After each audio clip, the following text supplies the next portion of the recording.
안녕하세요. 안녕하세요. 네, 반갑습니다. 제가 늘 첫 강의에서 저를 소개하기를 여러분을 합격의 길로 인도하겠다고 얘기하고 있습니다.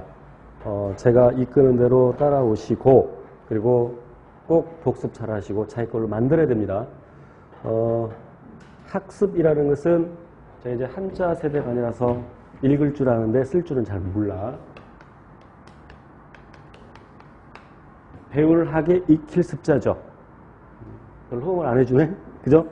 배우고 익히는 것이 학습인데 이거는 굉장히 많이 해요. 그러니까 초중 고 때 학원 다니고 학교 다니고 또 뭐 과외 받고 근데 이걸 잘 안 해. 그런데 그것이 몸에 배어서 성인이 되어서 공무원 준비하는데도 이거를 잘 안 하는 학생들이 있어요. 그래서 익혀서 자기 걸로 만들어서 시험장에서 쓸 수 있도록까지 만들어 놔야 돼요. 시험장에서 이게 분명히 배운 거고 이게 어느 책의 어느 페이지 정도까지 기억을 해. 뭐 상단인지 하단까지인가도 기억이 나. 그런데 막 헷갈릴 때가 있어. 그리고 답안지 내는 순간 또 그게 생각이 나는 경우가 있었죠. 중학교, 고등학교 때 그런 경우 있었을 거예요. 자기 걸로 만들어야 돼요. 하나를 알더라도 분명하게 자기 걸로 알아둬야 됩니다. 그리고 이 강좌는 기초 강좌죠.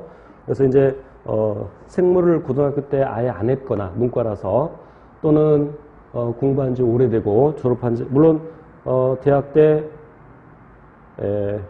간호학과나 또는 의료 관련 학과의 경우에 생물학을 따로 배우지 않죠. 생리학, 해부 생리학이나 생리학은 배우지만 그래서 생리학 파트는 여러분이 좀 이렇게 쉽게 다가가는데 나머지 부분들에 대해서는 조금 어려워합니다. 그래서 이 강좌를 마련한 겁니다. 그래서 제가 이제 쉽게 강의하려고 또 쉽게 이 책을 편집하려고 이해를 썼는데 이제 효과가 있기를 바라고 편집 괜찮죠? 제가 직접 했어요. 좀 전문성이 좀 떨어져 보이기도 하지만 뭐 이 정도면 양호하죠. 그래서 쉬운 것부터 하지만 이런 기초적인 것을 분명히 알고 있어야 또 이제 기본 과정 그리고 더 나아가서 심화 과정까지 공부를 할 때 그 밑거름이 될 수가 있습니다. 다시 한번 강조하건대 하나를 알더라도 분명하게 애매하게 알고 있으면 또 출제자들이 많이 문제를 꼬아서 내는 경향이 있습니다. 특히 서울시의 경우에 경기도의 경우에 특히 서울시는 굉장히 어려워졌죠. 2017년도에도 최근 경향과 마찬가지로 꽤 어렵게 출제가 됐습니다. 그래서 분명하게 알고 있어야 문제를 풀 수 있게끔 되니까 확실하게 알아두셔야 됩니다. 자, 그래서 5페이지부터 진도를 나가겠습니다. 그리고 보통 이 생물을 암기 과목이라고 생각하는 사람들이 들어 있어요. 수학도 실은 암기 과목입니다. 하지만 이해를 전제로 하죠. 우리가 고등학교 때 수학 공식 모두 다 외운 건 아니죠. 기본적인 거 외우고 그리고 필요한 것은 또 유도를 해서 또 문제를 풀 때 적용을 하고 그래서 역시 마찬가지로 모든 과목이 그렇듯이 생물도 이해를 기본으로 해서 이해를 전제로 해서 이제 암기까지 해둬야 됩니다. 시험장에 쓸 수 있도록.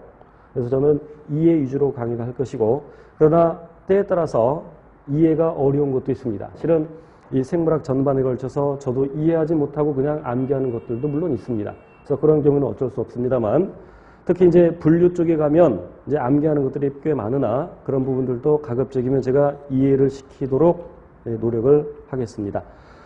그리고 요 각 챕터별로 각 챕터 뒤에 이제 문제가 나와 있는데 물론 여기 이제 기초 강좌라서 매우 쉬운 문제들로 구성이 되어 있습니다. 대부분 출제된 문제들입니다.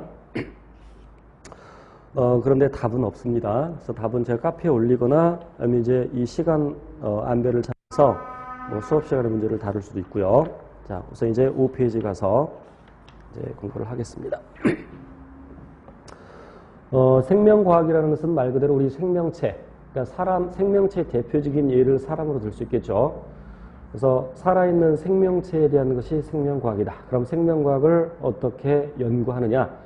물론 이 생명과학의 탐구라고 되어 있지만 생명과학에서만 적용되는 것이 아니라 다른 과학에서도 물리학이나 화학 그리고 지구과학에서도 요즘은 인문학이나 사회학에서도 인문과학이니 사회과학이니 이런 용어를 쓰면서 이런 과학적 탐구 방법을 쓰게 됩니다. 크게 두 가지 방법이 있는데 귀납적 탐구 방법과 연역적 탐구 방법이 있습니다. 그래서 귀납적이라는 것은 결론이 먼저 나오는 것이 아니라 귀납적은